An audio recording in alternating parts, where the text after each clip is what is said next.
बच्चों, आज की इस वीडियो में आपका बहुत बहुत स्वागत है। मैं आपको सूचना लेखन के विषय की कुछ जानकारी देने जा रही हूँ।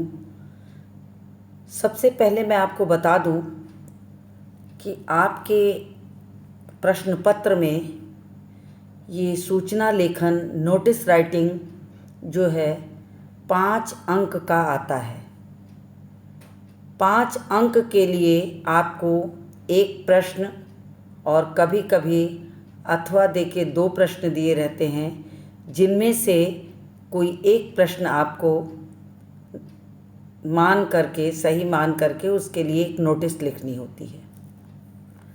तो यद्यपि मुझे ऐसा लगता है कि आपने इंग्लिश में भी नोटिस राइटिंग किया होगा, तो बहुत सारी चीज़ की जानकारी आपको होगी। फिर भी कक्षा 10 के विद्यार्थियों के लिए सूचना लेखन नोटिस राइटिंग पर जो जो चीज़ें ज़रूरी हैं, मैं उस पर आपका ध्यान आकर्षित कराना चाहती हूँ। तो सबसे पहले मैं आपको बता दूँ कि सूचना लेखन होता क्या है। किसी संस्थान, कार्यालय तथा विद्यालय द्वारा सबके सूचनार्थ जारी किए गए वे आदेश जो उस संस्था, कार्यालय या विद्यालय की दैनिक कार्रवाई के लिए आवश्यक होते हैं, उसे सूचना कहते हैं। तो आपको पता है कि मनुष्य एक जिज्ञासु प्राणी है। वह तरह तरह की जानकारियों से अवगत होना चाहता है। वह सूचनाओं का आदान प्रदान करता है।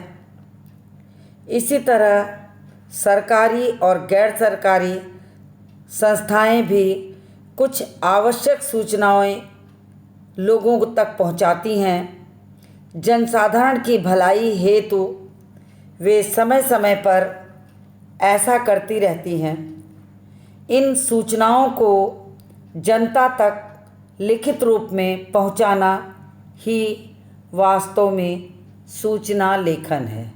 तो मैंने आपको बता ही दिया, समझा दिया कि कोई संस्था, कोई कार्यालय, किसी विद्यालय की दैनिक कार्रवाई हो, कोई सूचना विद्यालय की ओर से बच्चों के लिए, विद्यालय की ओर से अभिभावक के लिए प्रवेश की सूचना हो, फीस बढ़ोतरी की सूचना हो, यूनिफॉर्म चेंज होने की सूचना हो, समय बदलाव की सूचना हो, किसी भी तरह की सूचना हो सकती है।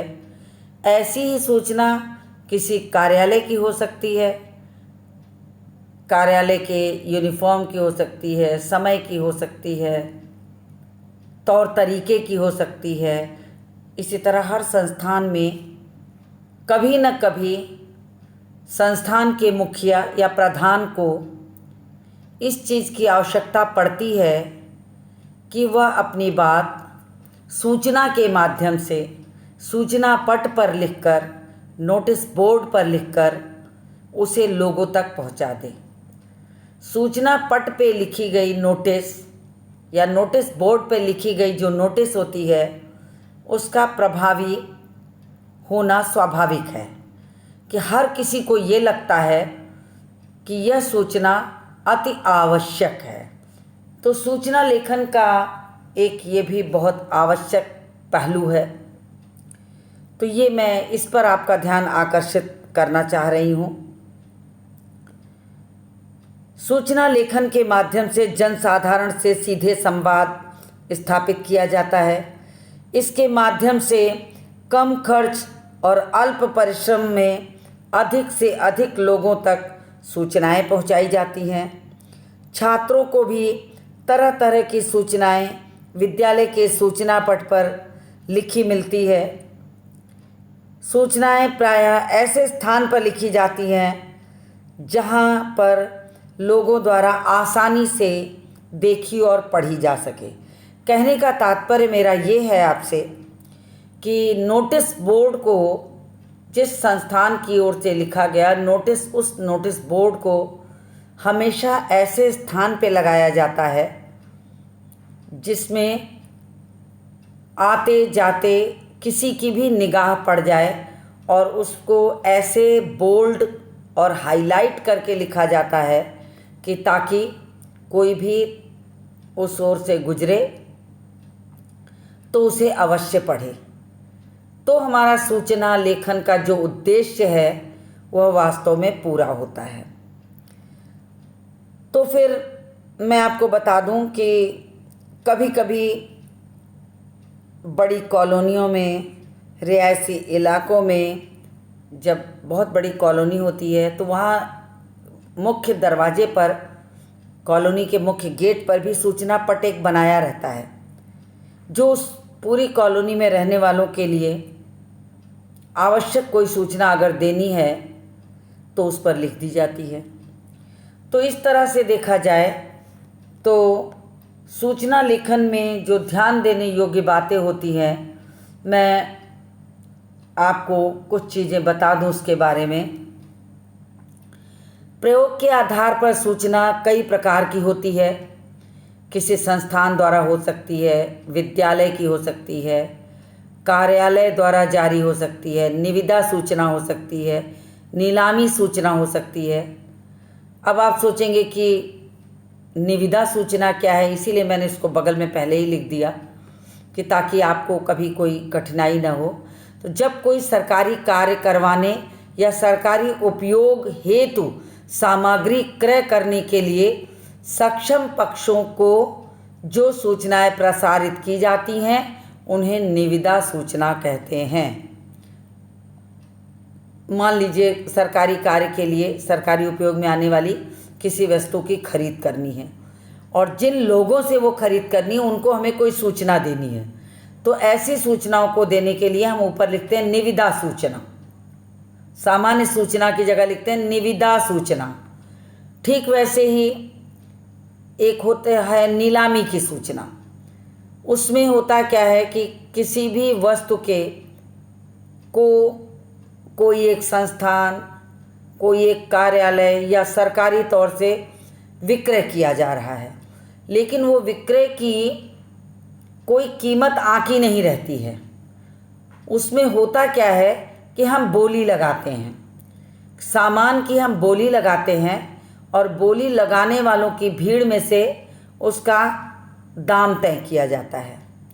फिर वो आखिरी में जो सबसे ऊंची कीमत लगाता है वो वस्तु उसकी हो जाती है। इसे कहते हैं नीलामी की सूचना। तो इसकी भी सूचना जो होती है वो दी जाती है कि दिनांक इतने इतने को इस स्थान पर किसी खास वस्तु का नाम देके कि नीलामी की जाएगी, बोली लगाने वाले लोग वहाँ एकत्र हों या वगैरह ऐसे ही। तो ये तो हो गया आपको निविदा और नीलामी की सूचना।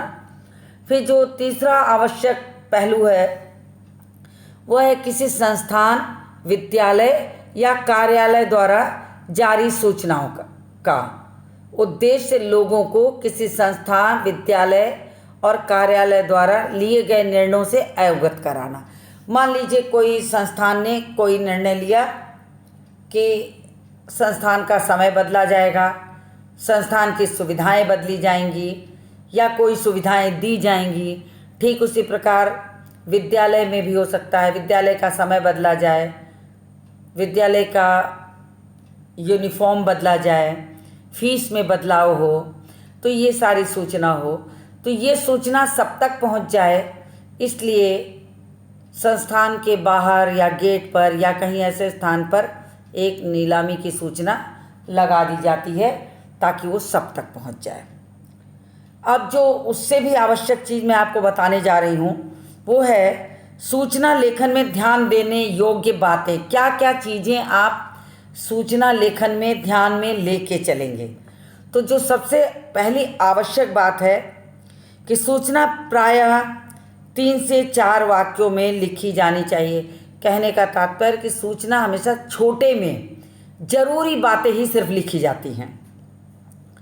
दूसरा होता है कि सूचना पूर्ण और आसानी से समझने वाली भाषा होनी चाहिए। अगर आप कोई सूचना लिख रहे हैं तो उसमें ऐसी भाषा का प्रयोग करें जिसमें वह भाषा सबको आसानी से समझ में आ जाए, यानी सरल हो और स्पष्ट हो, तो वो सबको समझ में आ जाएगी। तीसरी आवश्यक चीज़ होती है कि हम जो शब्दों का इस्तेमाल कर रहे हैं, जो शब्दों का प्रयोग सूचना में कर रहे हैं, वो जन सामान्य के लिए समझने योग्य हो। चौथी आवश्यक बात क्या हो सकती है सूचना में, कि भाषा को हम बहुत प्रभावीपूर्ण ढंग से और मर्यादित ढंग से लिखेंगे। हम किसी भी सूचना को लिखने में भाषा का बहुत ध्यान हमें रखना पड़ता है, मात्राओं का बहुत ध्यान रखना पड़ता है।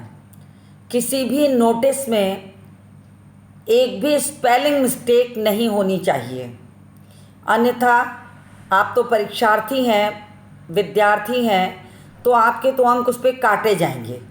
लेकिन अगर किसी संस्था की ओर से जन सामान्य के लिए नोटिस जारी हो और अगर उसमें मात्रा की गलतियां हो तो हास्यास्पद माना जाता है, इसलिए ऐसी गलतियां नहीं होनी चाहिए।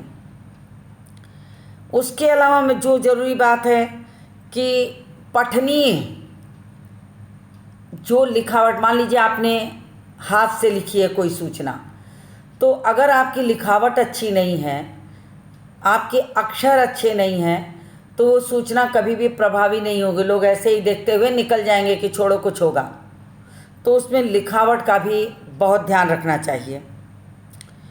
इसके अलावा नाम और स्थान विशेष की जानकारी, नाम, स्थान, समय, जो आवश्यक बातें सूचना में बताने उसको हाईलाइट करिए, डॉट्स लगा के, स्टार लगा के, बुलेट्स लगा के, ताकि उस पर किसी का भी ध्यान चला जाए, सूचना तब प्रभावी होगी।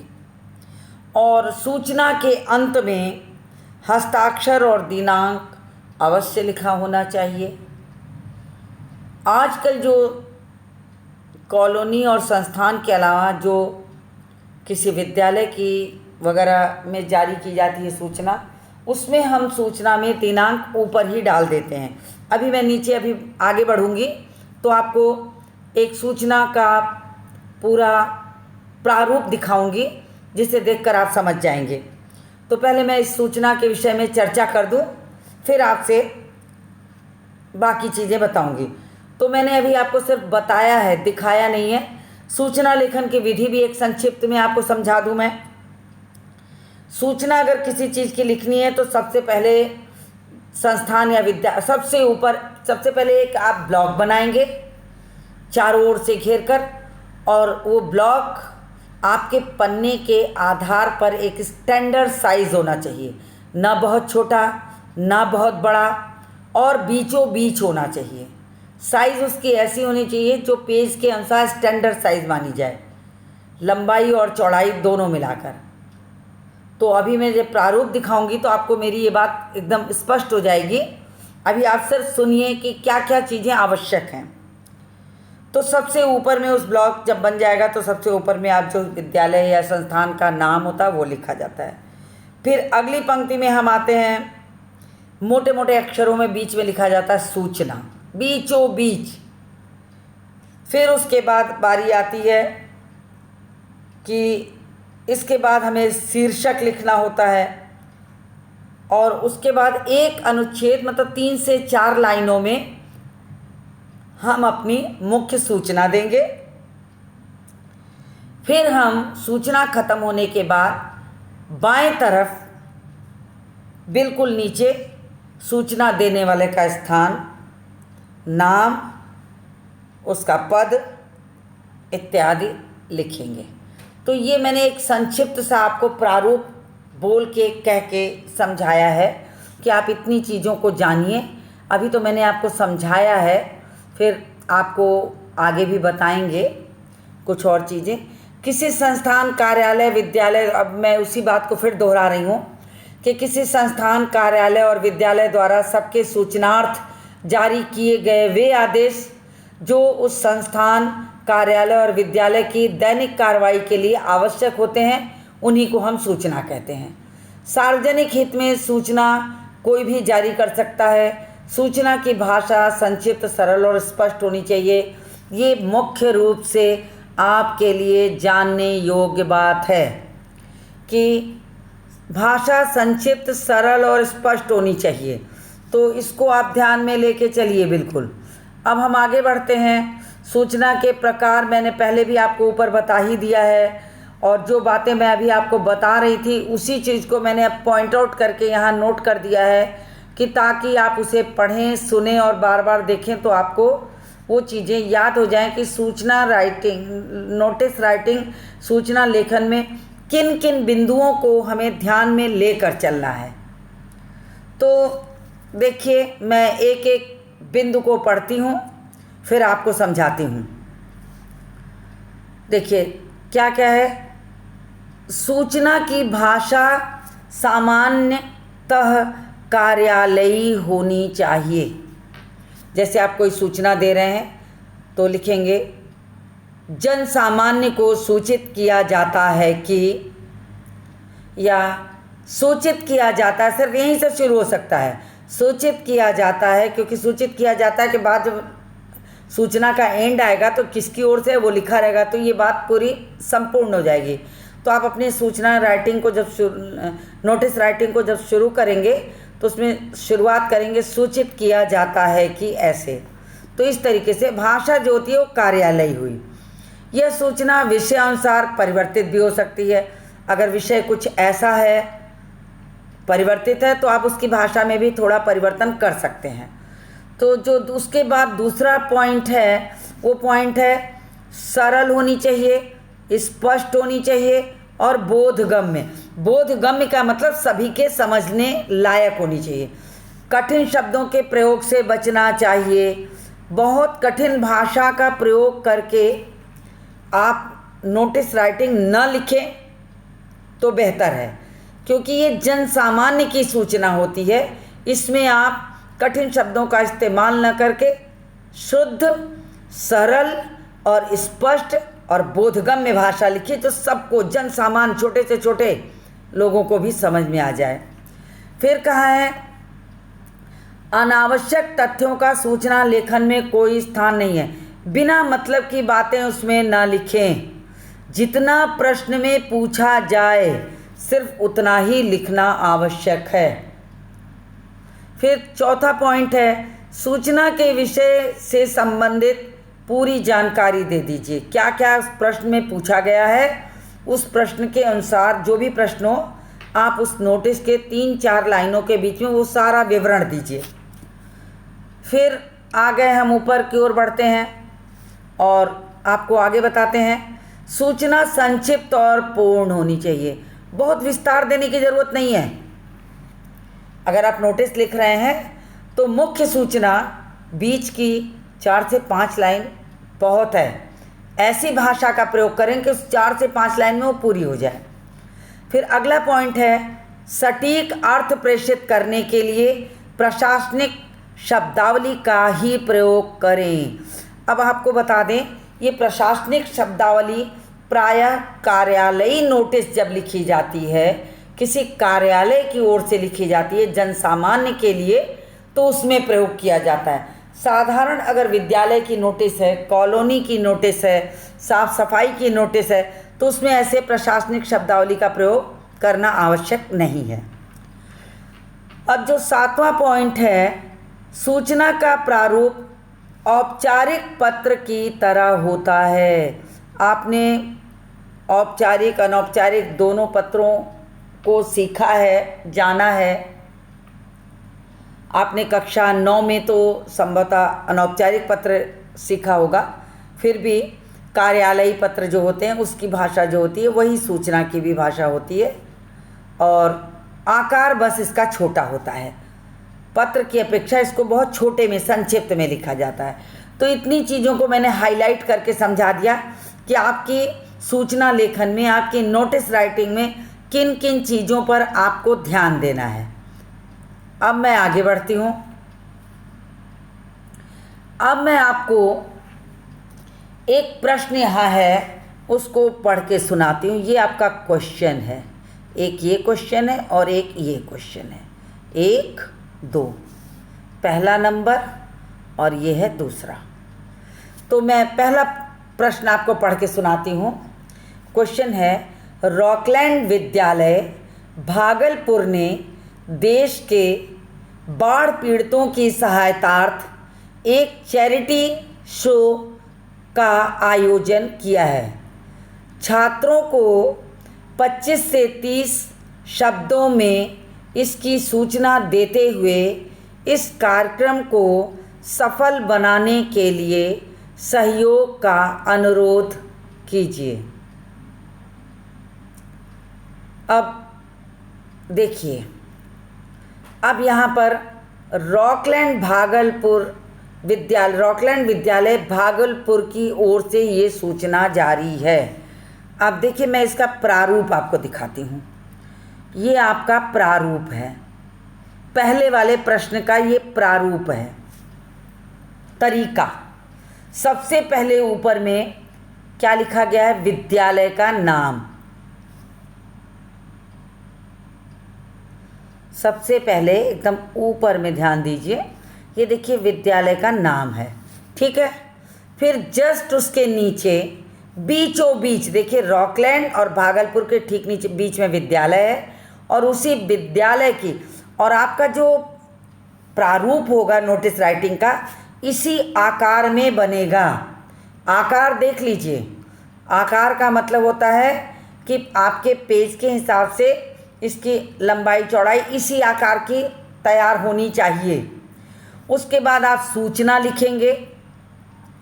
सूचना के बाद जो कार्यक्रम जिस सहायतार्थ वो कार्यक्रम और जैसे चैरिटी शो किया जा रहा है तो सहायतार्थ प्रदर्शन ये लिखेंगे।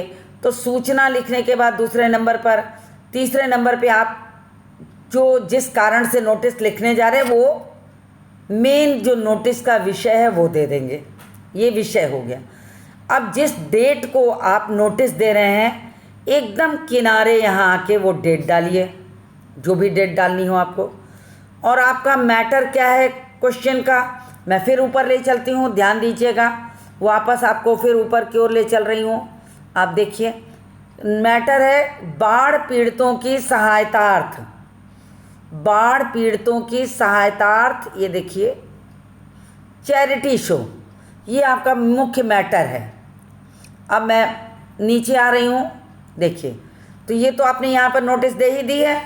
ये देखिए विषय मुख्य रूप से यहाँ आपने दिनांक डाल दिया।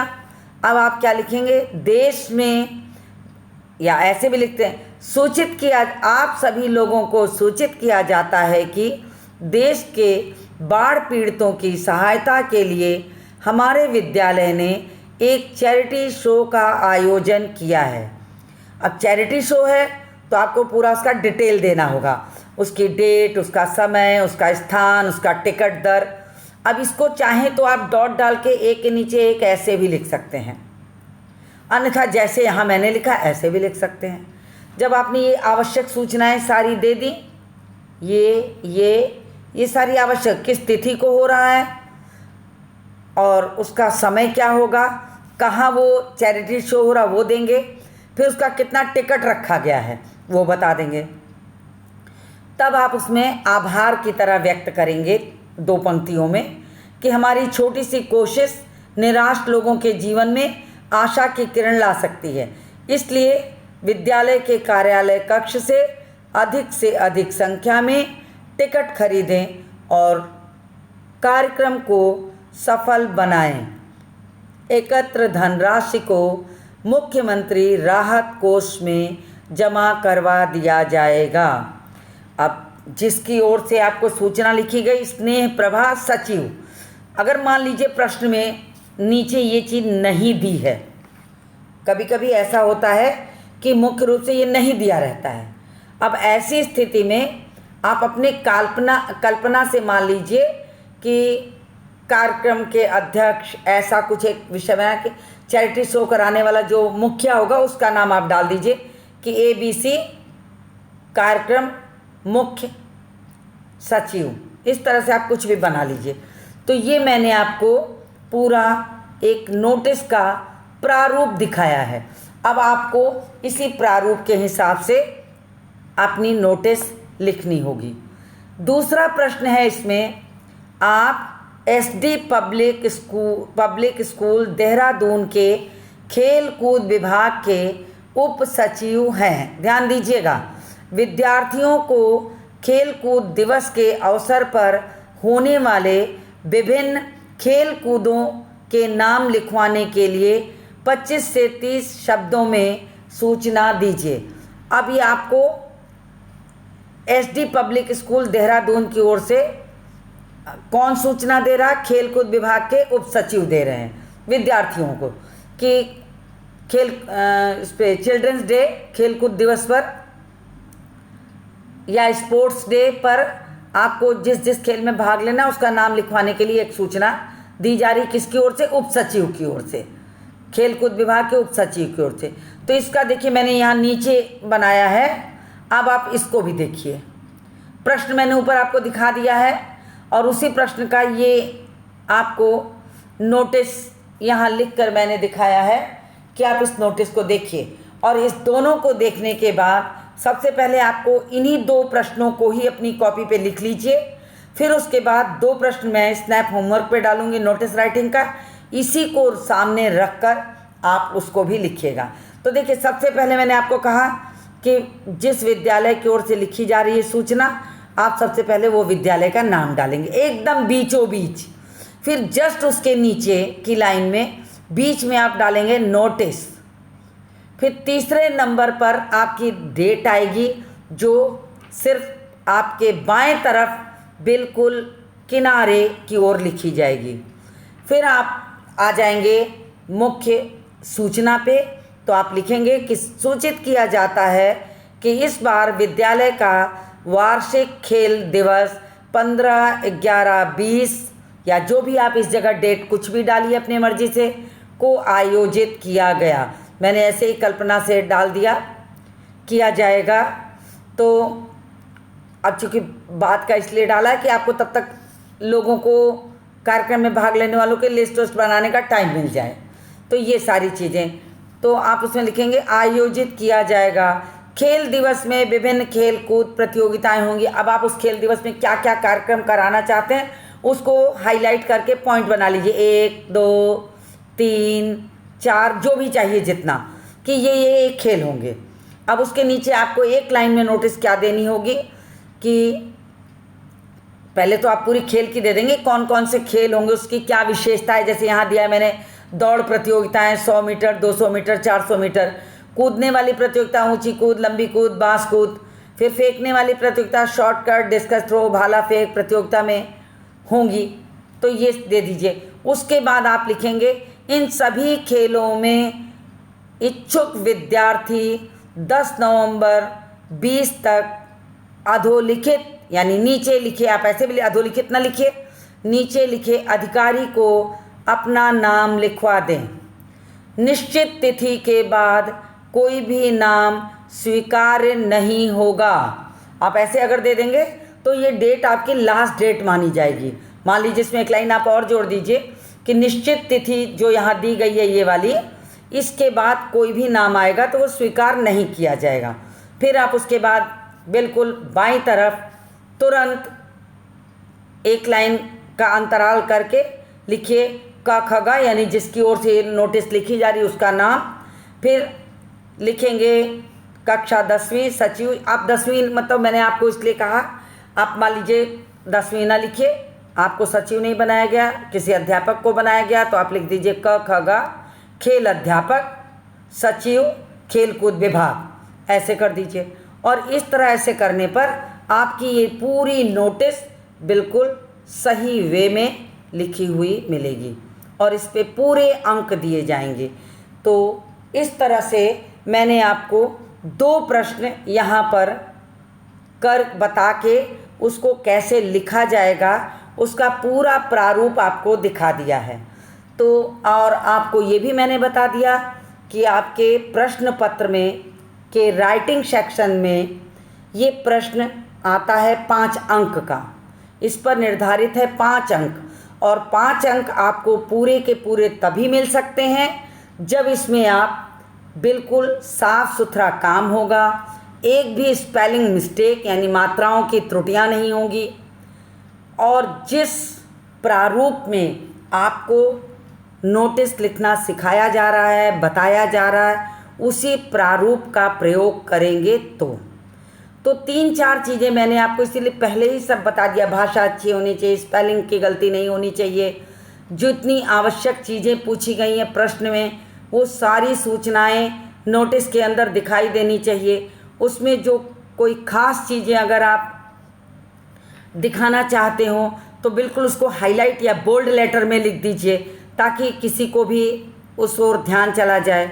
और अगर आप कोई लास्ट डेट जैसे यहाँ है, आप इसको चाहिए तो बोल्ड लेटर या इसको ब्रैकेट या इसके नीचे अंडरलाइन भी कर सकते हैं कि ये आपकी लास्ट डेट है। तो इस तरीके से आपको सारी आवश्यक सूचना इस पूरे सूचना पट पर मिल जाएगी सूचना लेखन में। तो इस तरह से अगर आप सूचना लेखन का प्रश्न हल करेंगे तो निश्चित ही है कि आपको पूरे अंक मिलेंगे। तो मुझे ऐसा लगता है कि मैंने आपको सूचना लेखन समझाया है और उम्मीद करती हूँ, आशा करती हूँ कि आपको ये समझ में आया होगा। और अगर नहीं किसी कारण से आया तो आप मुझसे पूछ सकते हैं। प्रतिदिन हम लोग ऑनलाइन कक्षाओं में मिलते हैं, तो उस दौरान भी आप पूछ सकते हैं अपना कोई संशय हो किसी भी तरीके का। लेकिन उसके पूर्व आप इसका एक अभ्यास करेंगे, तब आप मुझसे कोई प्रश्न करेंगे तो आपको किसी भी प्रकार का संशय नहीं होगा। तो मैं उम्मीद करती हूँ कि आपको यह प्रश्न अच्छी तरह समझ में आया होगा। फिर मैं अगले वीडियो में आपसे पुनः मिलती हूँ।